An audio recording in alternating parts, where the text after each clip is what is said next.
Sometimes, losing a job feels like losing your whole life. If this story ever happens to you, please subscribe, like, and comment. Share your story if you've been through something like this. Lara used to run a small tailor shop. She loved sewing and making clothes. Every morning, she would wake up early, lay out her fabrics, and plan the day. She smiled at every customer, greeted them warmly, and took pride in every stitch she sewed. Every piece of clothing she made carried a part of her heart. Lara was a single mum. Her husband had left years ago, leaving her alone with their young son, Toby. She never imagined life could feel so heavy, yet she had learned to carry it anyway. Her days were long. She woke up before sunrise to prepare for work.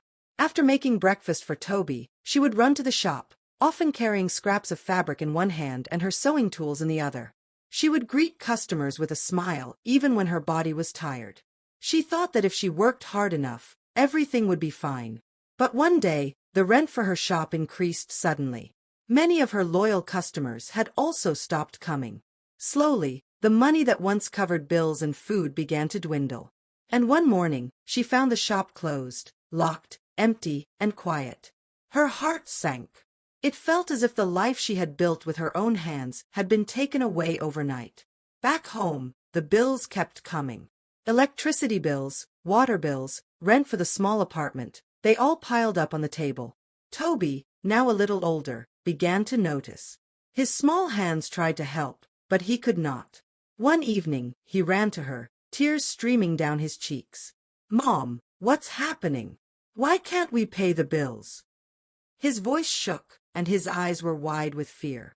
Lara felt a tight pain in her chest. She wanted to hold him and cry, and that's exactly what she did. She held him close, tears falling down her face, her heart aching. "I don't know, baby," she whispered, "but we will find a way." Days turned into weeks. Some days, she would wake up feeling hope, only for it to be crushed when another customer did not show, or another bill arrived. Hunger became a quiet companion, and sleepless nights were routine.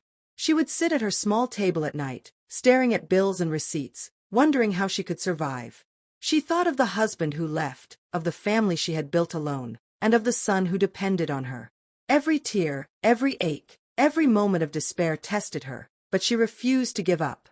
One day, as she walked through the crowded streets searching for odd jobs, a man approached her. He leaned in too close, his smile sly, his eyes calculating. "Take this cash," he said, his voice smooth but wrong. "No questions. You need it, right?"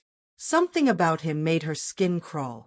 The way he looked at her, the tone in his voice, it all felt wrong. Lara felt her hands tremble. She thought about her son, about the long nights she had spent building her shop, and about the promise she had made to herself long ago. She could not take the money. It felt dishonest. It felt like betraying everything she stood for. With a deep breath, she stepped back, her chest tight, and said, "No, I cannot take this." Then she walked away, refusing to let despair force her into making a choice she would regret. That night, she sat beside Toby, who had been quiet all evening. She took his small hand in hers. "We will get through this," she said softly, trying to hide the shaking in her voice. Toby looked up, still scared, and whispered, "Mom, will we ever have our shop back?" Lara swallowed her tears and hugged him tightly. "We will find another way," she promised. She opened her old notebook and began to draw new designs. Each sketch, each line, each idea was a small spark of hope. She worked late into the night, often falling asleep with pencil in hand and tears on her pillow. Days became weeks, and Lara started looking for any opportunity she could find. She visited other tailors, showing her sketches, asking for advice, and offering to collaborate. She refused anything that felt dishonest or unfair, even when hunger and bills screamed for her to take easier paths. She encountered rejection after rejection. Some tailors laughed at her designs. Some customers ignored her. Some days, she went to bed hungry. Some nights, she cried herself to sleep beside her son, wondering if she was failing him. But Lara did not stop. She remembered why she was fighting so hard, for Toby, for herself, for the life she refused to let go of. Slowly, a few people began to notice her work. A small boutique asked her to make a few pieces for display. They liked the quality of her designs and the care in her stitching.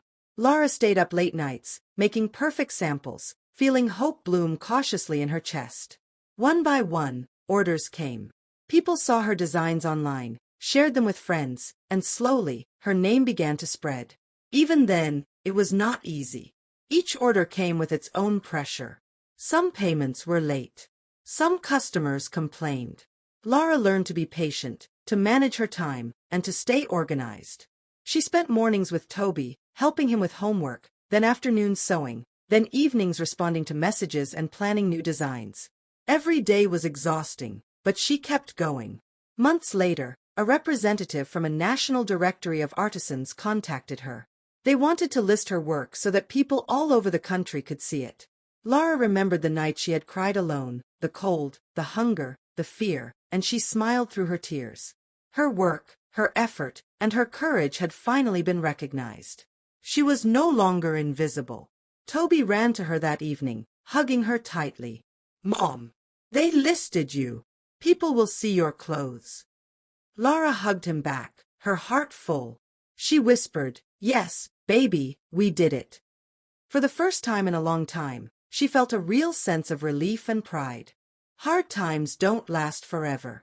The courage to keep going, even when it seems impossible, can last a lifetime. And if this story of struggle and hope touched you, please like, comment, and share your own story. Share how you found hope in hard times. Remember, you are never alone.